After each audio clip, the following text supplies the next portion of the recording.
Pengertian sistem pernafasan pada manusia. Sistem pernafasan adalah organ-organ yang melibatkan proses bernafas, bertanggung jawab dalam sistem pernafasan ialah paru-paru. Paru-paru ini sebagai pembawa pertukaran gas saat proses pernafasan manusia. Fungsi sistem pernafasan pada manusia. Yang pertama, mengambil oksigen dari atmosfer ke dalam sel-sel tubuh.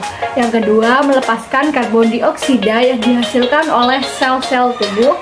Yang ketiga, merupakan jalur pengeluaran air dan panas. Yang keempat, membantu mempertahankan keseimbangan asam basa. Yang kelima, memungkinkan berbicara, bernyanyi.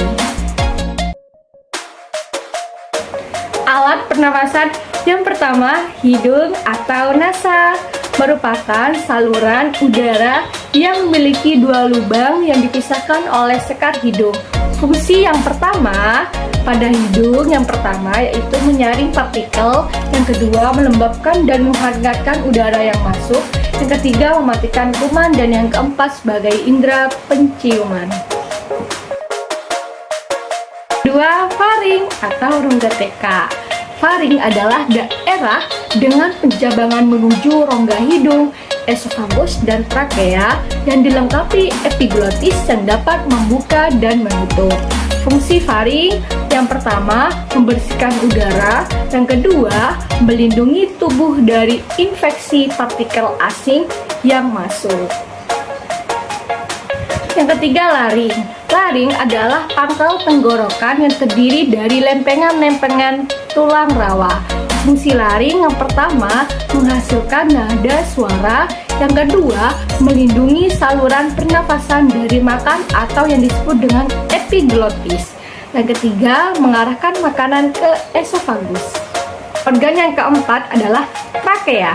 Trakea adalah batang tenggorokan yang tersusun dari cincin tulang rawan yang terletak di depan esofagus.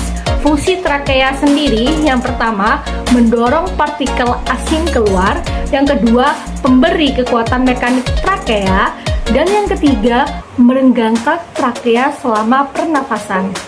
Organ yang kelima yaitu bronkus, merupakan cabang kanan kiri dari trakea serta memiliki struktur yang sama dengan trakea. Fungsi bronkus yang pertama yaitu jalan udara ketika bernafas, yang kedua penjaga imunitasi paru-paru, yang ketiga menyaring udara, yang keempat menompa paru-paru, yang kelima menghubungkan trakea dan paru-paru. Yang keenam, paru-paru. Paru-paru adalah alat pernafasan yang terletak di dalam rongga dada, di kanan dan di kiri jantung, dan di atas diafragma. Fungsi paru-paru yang pertama, mengolah udara sehingga cukup baik untuk masuk ke aliran darah. Yang kedua, menukar oksigen dari udara dengan karbon dioksida dari darah. Nah, mekanisme pernafasan merupakan proses yang kompleks dan bergantung pada perubahan volume rongga dada atau toraks dan perubahan tekanan. Pernafasan dapat menjadi dua siklus. Yang pertama, fase inspirasi, masuknya udara ke dalam paru-paru karena tekanan di dalam lebih rendah daripada di luar paru-paru. Yang kedua, fase ekspirasi, di mana keluar udara dari dalam paru-paru karena tekanan di dalam lebih tinggi daripada di luar paru-paru. Nah, pernafasan dapat terjadi melalui dua mekanisme. Yang pertama, pernafasan dada terjadi karena gerakan tulang-tulang rusuk oleh otot-otot antara rusuk atau disebut dengan interkostalis. Yang kedua, pernafasan perut terjadi karena gerakan otot diafragma. Pertukaran oksigen masuk, oksigen berdifusi, diikat oleh hemoglobin menjadi oksihemoglobin, masuk ke dalam sel-sel tubuh untuk digunakan dalam proses respirasi. Nah, Pertukaran karbon dioksida terjadi pada respirasi pada mitokondria sel. Karbon dioksida berdifusi dibawa menuju alveolus. Karbon dioksidan dilepaskan, karbon dioksidan dan dikeluarkan. Gangguan sistem pernafasan. Yang pertama ada kanker paru-paru. Disebabkan karena kebiasaan buruk seperti merokok, menghirup asap kendaraan, minum minuman beralkohol, dan kebiasaan tidak sehat lainnya. Yang kedua ada emfisema. Penyakit ini yang disebabkan karena alveolus kehilangan elastisitasnya. Emfisema disebabkan karena kebiasaan merokok, polusi udara, dan polusi asap rokok.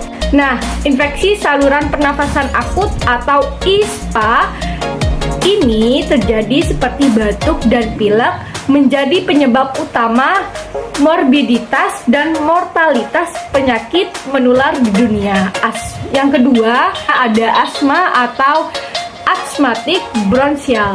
Penyakit kronis ini jangka panjang pada saluran pernafasan yang menimbulkan sesak nafas, batuk, hingga sulit bernafas. Selanjutnya, paru-paru basah atau pneumonia. Penyakit ini disebabkan oleh virus jamur atau bakteri terhadap sistem pernafasan yang diawali dengan gejala demam, batuk, hingga sulit bernafas.